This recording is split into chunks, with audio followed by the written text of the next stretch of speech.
সন্ধানের জন্য বাপরে মানে পৃথিবীর ইতিহাসে এরকম কোনো ঘটনা নেই। আমি বিএনপি করি, এটা আমার দোষ। এটা যদি আমার দোষ হয় তাহলে ইনশাআল্লাহ বাংলাদেশ আওয়ামী লীগ করার একদিন দোষ। ভিডিওটা দেখে কি বুঝছেন?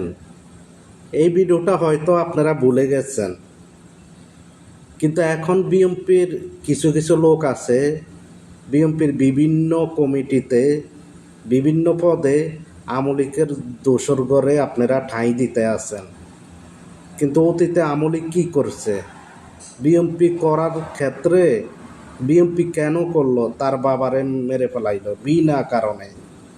তো এখন আপনারা যারা বিএনপির যারা নেতা আছেন, বিভিন্ন ওয়ার্ড এমনকি বিভিন্ন ইউনিয়নের বিভিন্ন পর্যায়ে এমনকি বিভিন্ন পদে আপনারা আওয়ামী লীগরে ঠাঁই দিতে আছেন, এগুলো ভালো না।